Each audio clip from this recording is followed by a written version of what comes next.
Bienvenidos a Inteligencia Educativa, el podcast de Uno que explora la intersección entre la educación, el presente y el futuro. ¿Qué tal? ¿Cómo están? Bienvenidos, mis queridos podcast escuchas. Esto es Inteligencia Educativa, el podcast de Uno. Yo soy Rodrigo Cosío y el día de hoy estamos dando inicio a nuestro episodio número 8.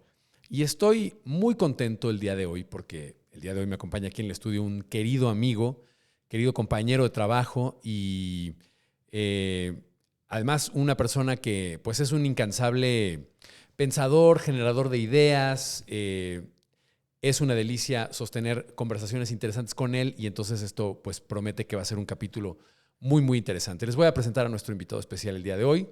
Él es Manuel Mesa, mejor conocido como Mane Mesiux, para los cuates. Él es gerente editorial y líder del Hub de Innovación de Uno México. Es divulgador, es creador de contenido en redes, es tiktoker consumado y aprendiz de casi todo. Muy bienvenido, mi querido Manu. ¿Cómo estás? Bien, Ro. Muchas gracias por invitarme. Qué bueno, es un gustazo tenerte por acá. Que vamos a cotorrear durísimo. Ya desde hace tiempo queríamos tener esta conversación. Ya me urgía. Sí, a mí también. Porque déjenme contarles que este manifiesto en el que están basados los episodios de este podcast, pues lo redactamos Manuel y yo y otras personas del equipo hace ya varios meses. Lo preparamos para un evento que tuvimos en Papalote, por allá de octubre del 2022. Y antes de este evento tuvimos muchas discusiones, muchas sesiones de trabajo, muchas lecturas, mucha investigación. Y uno de los temas clave de este manifiesto es el tema de la ética, que es el tema que nos va a ocupar el día de hoy.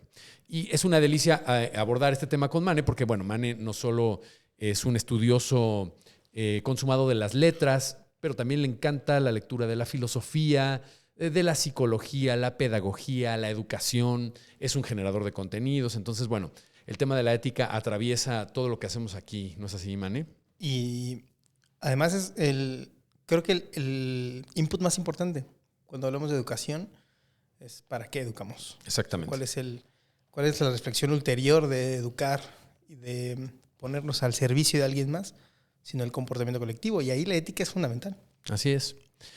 ¿Qué te parece si abrimos, para abrir el tema, me voy a permitir leer un poquito una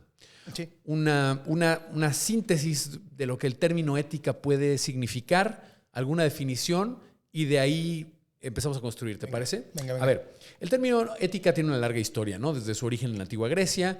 Sócrates la convirtió en el centro de sus investigaciones filosóficas. Ya todos sabemos, conocemos el famoso método socrático, ¿no? Sócrates se tiraba a la Acrópolis e interpelaba a cualquier figura pública, famosa, generalmente de la aristocracia o de la política. Se topaba con algún personaje y entonces lo empezaba a interpelar, le hacía preguntas y generalmente las discusiones se tornaban o versaban sobre temas éticos, sobre temas que tenían que ver con el comportamiento de la persona, cuál era una conducta justa o no justa, etcétera, etcétera. Y Sócrates inaugura esta larga tradición de la ética. Después Platón, desde luego Platón recupera todos estos diálogos, los publica como obras dramáticas, y Aristóteles le da cierta continuidad y establece la ética, la ética nicomaquea, y publica varios tratados de ética y de alguna manera establece la ética como una rama de la filosofía muy importante. Después viene Roma, ¿no? Los filósofos estoicos, Marco Aurelio, Séneca, y hablan de la ética como una forma de vida virtuosa, pero no virtuosa por la virtud misma, no es que pretendieran ser virtuosos y proponerse como unos modelos, sino decían, una vida ética, una vida virtuosa es la mejor manera de escapar al sufrimiento. Era casi una perspectiva medio budista la que tenían estos estoicos, ¿no? Veían el virtuosismo como una vida libre de sufrimiento, una vida más sencilla de vivir. Y dejaron de llamarle ética, le llamaban moral. Así es. O sea, ahí hay un que me parece que es uno de los temas más interesantes, ¿no? Si la ética y la moral son sinónimos o no. Claro, para los griegos, el ethos, el comportamiento, que era parte, junto con el logos y el pathos, de la tríada en la que una sociedad y una persona se conformaban. Para los latinos, el ethos era la moralis, ¿no? El conjunto de comportamientos de una persona dentro de una sociedad. Después, por alguna extraña razón, empezamos a diferenciar si la moral era muy personal y la ética era era algo colectivo. Y la moral también la empezamos a asociar específicamente a tradiciones religiosas. Sí, a sistemas de creencias. Y por eso tratamos de hacer tal vez esta separación, ¿no? Sí, incluso cuando dicen es que es moralista, quiere decir que es conservador. Cuando en realidad Séneca se volvería loco, diría, si es moralista es porque estás cuidando el beneficio colectivo, ¿no? El comportamiento de una persona no puede ir en detrimento del beneficio colectivo. Así es. Entonces, pero claro, ahora sabemos y tenemos herramientas para saber que la ética para algunas personas es la ciencia de la filosofía, la rama de la filosofía que estudia el comportamiento de las personas en colectividad. Pero en realidad podría funcionar como sinónimos, provienen del mismo lugar, ¿no? Exactamente. Me gusta mucho esa idea de la ética y la moral como un sinónimo porque nos libera de los prejuicios religiosos, ¿no? Son estas cargas que las palabras van adquiriendo a lo largo de su trayecto por el tiempo, ¿no? Las palabras se van cargando de significados y les vamos poniendo cosas y las vamos transformando de alguna manera y llegan a nosotros deformadas o transformadas por todo este influjo, ¿no? De los pequeños golpes culturales que han ido recibiendo a lo largo del tiempo. Pero a final de cuentas, si logramos desnudarlas de toda esa carga y las dejamos así limpiecitas, podemos volver como al origen de su etimología y es lo que está pasando aquí, ¿no? Esta idea de que existe una moral en turno es tan peligrosa como decir que antes estaba bien hacerle daño a alguien y que ahora no lo está. Nunca ha estado bien. Más bien, las normas que superan o que provienen de otro lado que no es la moral, por ejemplo, de las leyes, de lo que es legal o no legal, que está muy lejos de ser justo o no justo, son diferentes y cambian de acuerdo con las personas, pero la moral y la ética me parece que es objetiva, es clara, es inamovible. No hacerle daño a nadie, ni a ti mismo, y siempre pensar en la colectividad. Claro. Tu comportamiento nunca debe ir en contra de la colectividad. Claro. Es un tema fascinante y es delicado porque, ya sabes, bueno, yo soy gran fan de Harari y me encanta leer sus textos y sus recuentos. Y por ahí hay algunos relatos antropológicos en sus libros. No recuerdo en cuál de la trilogía habla de esto, puede que sea Sapiens. Habla de una tribu que me parece que habita en algún lugar del Amazonas, ¿no? Una tribu de estas intocadas, ¿no? O sea, estas tribus muy primitivas en las que la eutanasia es practicada, pero es una eutanasia un poco salvaje. O sea, es una eutanasia en la que las nuevas generaciones aniquilan a los ancestros cuando ya no pueden valerse por sí mismos. Y es considerado una medida en pro de la colectividad, en beneficio de la colectividad. No obstante, pues el anciano yo creo que lo padece y lo sufre porque sabe que se acerca el ramalazo en la cabeza por la espalda, ¿no? Conforme va llegando a esta edad de vulnerabilidad, ¿no? Entonces, bueno, entramos en esa discusión de qué tan...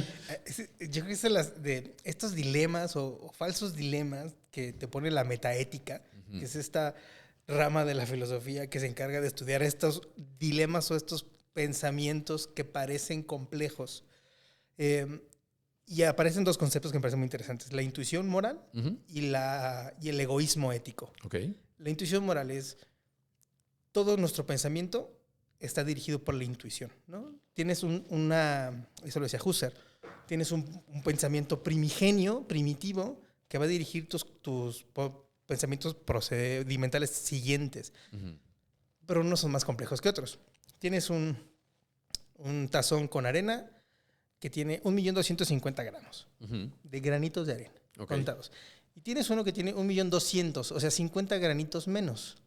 Tu intuición te dice que son iguales. Pero si los cuentas, te das cuenta que no lo son. Claro. Es complejo. Tendrías que contarlos. Y para contarlos te va a dar trabajo. Y cada granito que cuentes es una discusión necesaria para entender la complejidad. Así es. Por eso me parece que en estos temas lo categórico debe estar atravesado siempre por discursos colectivos, por conversaciones colectivas. Totalmente. Y luego está el egoísmo ético, que es pensar que tu beneficio, tu dolor, está por encima, es más importante que el de la colectividad.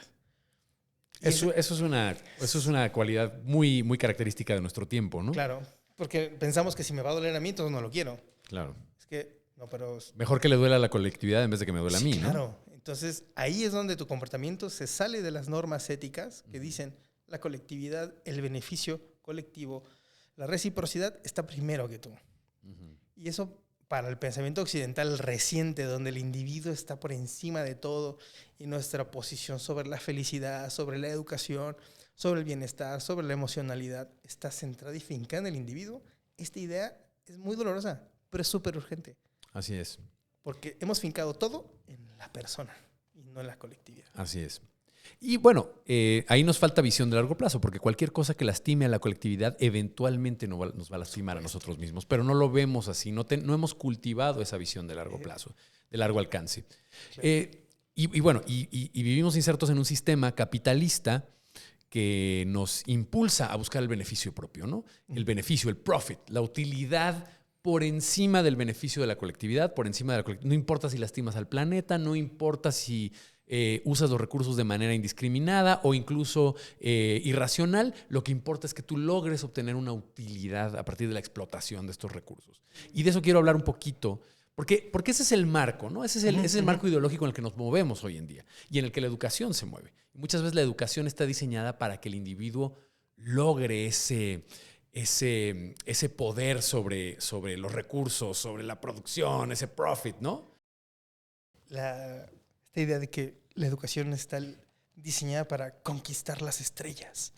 Es la idea de conquistar, es llegar a un lugar al que no perteneces, con recursos que no son tuyos, que no son de nadie, que están ahí. Que son de todos y que son de nadie. Y de pronto tienes la imperiosa necesidad de apropiarte de todo. Esa idea que pones sobre la mesa me parece súper interesante en un podcast como este, porque pensar en el individuo rapaz que no es un buen antepasado, que no va a ser un buen antepasado. O sea, tal vez las personas que tienen hijos y que tendrán nietos o bisnietos piensen en esas personas como un pensamiento extendido de sí mismos. Hago esto por mis hijos. Dejo un buen mundo por mi porque voy a ser padre y por mis nietos y mis bisnietos. Sin embargo, me parece que la reflexión debe ir más allá. Hago esto porque habrá personas con quienes yo no tenga contacto sanguíneo nunca, pero que necesitan recibir algo. Yo siempre digo que hay que mandar refuerzos felices al futuro. Me encanta esa frase tuya. Y con eso no me refiero a mandar gente optimista o ingenua. Me refiero a mandar personas que piensen en el futuro como un lugar al que todos queremos llegar. ¿No? Y para que todos queramos llegar a ese lugar, tiene que ser un lugar deseable. Claro. ¿No? Tenemos que ser buenos antepasados. Y creo que la ética es los comportamientos que dirijan nuestra existencia deben estar atravesados por el trato digno. No solo a otras personas, a todos los seres vivos, plantas, animales, microorganismos, todos necesitan con urgencia establecer una conexión distinta con la naturaleza, porque de ahí van a provenir realmente las verdaderas reflexiones, las reflexiones importantes sobre la sostenibilidad, por ejemplo. Para establecer esa conexión distinta con la naturaleza, necesitamos una narrativa distinta de la naturaleza, ¿no? Una narrativa distinta a la que nos ofrece el modelo imperante del que estamos hablando, este modelo capitalista en el que la tierra es vista como un pool de recursos a ser explotados, utilizados, transformados en bienes de consumo, ¿no? Claro. La tierra es otra cosa. A lo mejor tenemos que voltear la mirada a las culturas ancestrales que veían la tierra y todas las especies del planeta como hermanos prácticamente. Había otro tipo de relacionamiento. Pero claro, ellos vivían insertos en la naturaleza, habitaban ese mundo y dependían del equilibrio ecológico para su supervivencia. Nosotros de alguna manera hemos creado entornos artificiales que nos permiten vivir disociados de la naturaleza, si bien temporalmente. Sabemos que esto tiene una fecha de caducidad y hay incluso un reloj, un countdown ahí global que nos está marcando pero como que no es algo muy tangible, ¿no? Podemos sustraernos de esa convivencia con la naturaleza y pareciera que podemos vivir en entornos artificiales disociados de la naturaleza. Vivimos en esa ilusión, ¿no crees? Claro. Porque para nosotros la naturaleza está allá afuera. Y lo decimos todo el tiempo, es que la naturaleza está allá afuera. Claro, porque nosotros nos hemos apropiado del medio y lo hemos transformado de acuerdo con lo que necesitamos y lo que la humanidad ha ido diseñando para sentirse más cómoda, para sentirse más feliz, más plena. Pero la naturaleza incluso está dentro de nosotros, es parte de lo que somos, es parte del aire que respiramos, Nuestro cuerpo está hecho de naturaleza. De los microorganismos que cohabitan nuestro cuerpo, Uh-huh. ¿no? O sea, de los millones de microorganismos que son fundamentales para el funcionamiento de nuestro cuerpo. Todo es naturaleza. Y pensar en ella como algo ajeno es delegarla o relegarla a un lugar en el que podemos tomar y regresar cosas, ¿no? Esta idea de que debemos cuidar la naturaleza porque se van a acabar los recursos y dónde van a jugar los niños. Uh-huh. Exacto. Me parece terrible. Porque, o sea, una vez que resuelvas eso, entonces sí, destrúyelo todo. Claro. O sea, porque el problema no es cuidar la naturaleza, el problema es los recursos que nos da. O pensarla como un lugar, pensar el que se destruye el planeta como un lugar terrible porque no habrá recursos o porque se va a ver horrible. Yo no quiero habitar en un lugar donde haya desiertos. Dicen, bueno, pues no, yo no me preocuparía por eso, me preocuparía por el hecho de que haya desiertos. Claro. ¿No? Algo pasó, algo se murió ahí. Uh-huh. Entonces esta le llaman las ecologías del terror o las ecologías del miedo, ¿no? Zizek, este filósofo esloveno, dice que hemos perdido mucho el tiempo pensando en culpables, ¿no? Entonces, tú no tuviste un comportamiento ético porque compraste popotes. Entonces el individuo se siente acechado todo el tiempo por su comportamiento y por estas normas que el capitalismo nos ha puesto sobre qué es lo que debemos hacer para cuidar el planeta. Dentro de las normas y de los sistemas capitalistas, ¿eh? Y también hemos descuidado mucho el asunto de la sostenibilidad porque nos da miedo. Está el miedo atravesado. Dice, ni el miedo ni la fiscalización extenuantes. La verdadera vía de solución para tener una relación digna con la naturaleza es pensar que la naturaleza existe y es a pesar de nosotros. Y por lo tanto, el trato con ella debe ser igual que el trato con otra persona. Claro. Y ahora que tocas el tema de otra persona, me encanta que estemos tocando el tema de la naturaleza, pero me gustaría que nos metiéramos un poco al tema del otro, okay. Al tema del prójimo. Uy. O sea, ¿cuál considera, a ver, a la luz de esto, cuál consideras tú que es un modelo ético viable para la vida en el siglo XXI? A ver, una vida en la que los niveles de desigualdad se han desbordado y el 50% de los recursos, voy a usar la palabra recursos del planeta, me va a permitir eso, están en manos del 1% de la población. ¿Qué onda con eso? ¿Esta situación es peligrosa para el futuro de la humanidad? Me parece que es es el último nudo de la cuerda donde nos van a colgar. Y el remedio es la solidaridad y la generosidad. Pero ambas deben provenir de reflexiones más profundas. Me parece que el meollo de la desigualdad es la idea del mérito. Ok, una idea muy difundida en nuestro tiempo. La idea de que yo merezco más. Esta cosa de merezco riqueza o en la cultura del esfuerzo. Qué cosa tan nociva es la cultura del esfuerzo. Qué cosa tan peligrosa es la cultura del esfuerzo. Pensar que porque tú te esfuerzas más, mereces más. Y viceversa, ¿no? Pensar que el esfuerzo es el único camino para alcanzar una situación económica exitosa es admitir un sistema que te precariza.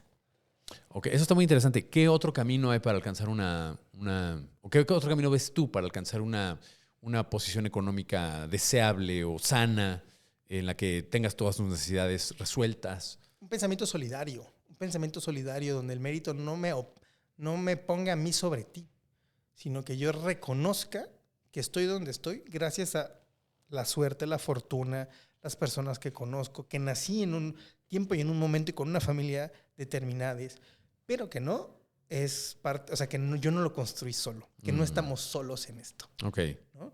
Que dependemos tanto de la otra persona para construir una ciudad más justa, que pensar que yo merezco más que esa persona solo porque yo me levanto 2 horas antes, lo echa atrás de todo.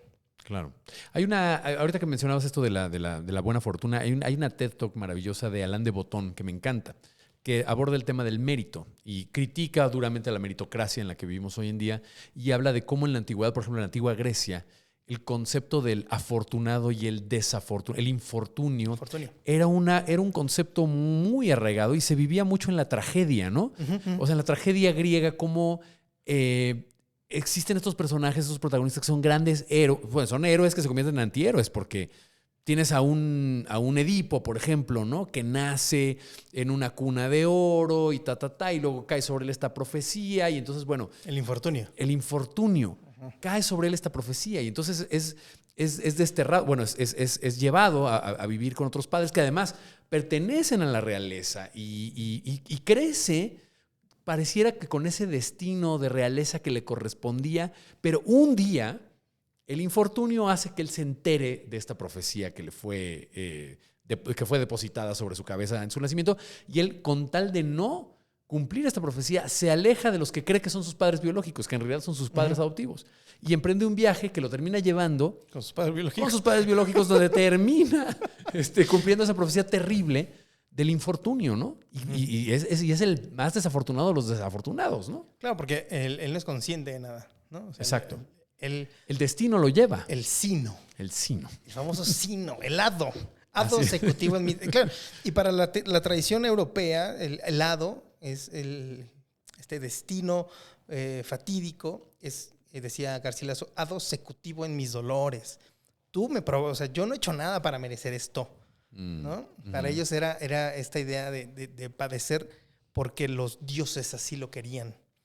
Incluso en las tragedias y en las comedias, más en las romanas, que en las latinas que en las griegas, la diosa Fortuna, que bajaba, iluminaba al héroe o iluminaba a quien estaba padeciendo y se levantaba con nuevos bríos y enardecido. Entonces, la idea de la fortuna que abandonamos porque nos parecía por el positivismo. La verdad, la idea de la fortuna llegó cuando la ciencia dijo, esas cosas no existen, ¿no? Aquí todo es medible, cuantificable. Entonces, esta idea de la sociología moderna, de todo es derivado del comportamiento, claro. Claro, todo es medible, todo es consecuencia de algo. Pero hay factores que no podemos ver. Por supuesto. Hay factores invisibles. Exacto. Y lo que dice Michael Sandel, les recomiendo mucho a Michael Sandel, es la fortuna y la suerte son tan importantes como los comportamientos cotidianos, ¿no? O sea, el haber nacido en la cama donde hayas nacido no es un mérito tuyo. ¿Tú qué hiciste para hacer eso? Nada. Nada. O sea, pero juegas todo el tiempo con la cancha inclinada a tu favor. Claro. O sea, la persona que se esfuerza 3 veces más que tú para tener lo mismo que tú, no vale más que tú, ni tú vales más que esa persona. Claro. Solo son situaciones diferentes. Y para Sandel, reconocer un privilegio, sí, es el primer paso. Yo estoy en una situación afortunada. Gracias, qué bueno que puede y que me doy cuenta, que reconozco que estoy parado aquí.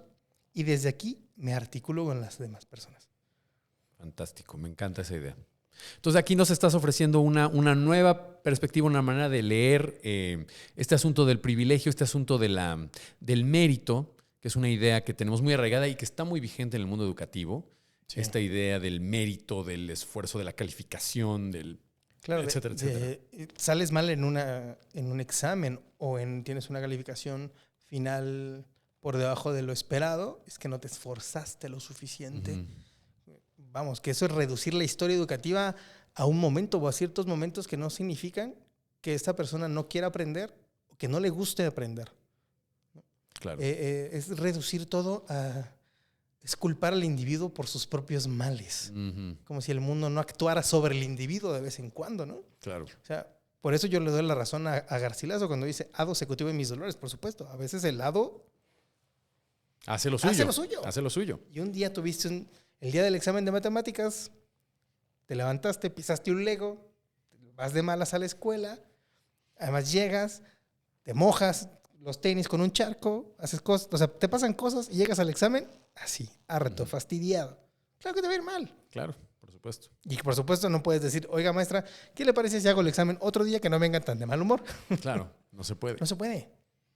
Y juegas con esas condiciones y esas circunstancias. Y la lectura que se hace de eso es parte del lado también. Sí. Es parte del lado. Oye, Manu, esta conversación estaba tan buena. Digo, yo ya lo presentía. ¿Tú empezaste? Se nos iba a ir como agua. A ver, queridos podcast escuchas, este va a ser uno de los episodios más largos del podcast que van a presenciar porque, bueno, la conversación lo amerita. Desafortunadamente tengo que parar esta primera parte del podcast aquí, esta primera parte de la conversación. Viene una segunda parte, no se inquieten. Lo que pasa es que la segunda parte la van a escuchar hasta el próximo martes. Esa es la mala noticia. La buena noticia es que viene una segunda parte. La mala es que la van a escuchar hasta el próximo martes y se van a quedar un poquito aquí en suspenso. Pero qué bueno, también eso es bueno. Hay que aprender a esperar lo bueno. Entonces, vamos a parar aquí, mi querido Manu. Tú y yo vamos a continuar. Nuestros podcast escuchas nos continuarán escuchando la semana que viene. ¿Cómo ves eso? No, me encanta. A mí en lo personal, los martes nunca me han gustado. ¿Te acuerdas que Garfield no le gustaban los lunes? Los A martes. mí los martes no me gustan. Pero esta vez hagan un esfuerzo para Exacto. que los martes sean días de podcast. Días de podcast, exactamente. Bueno, pues vamos a parar aquí y volvemos el próximo martes con la segunda parte de esta conversación con Mane Messiux.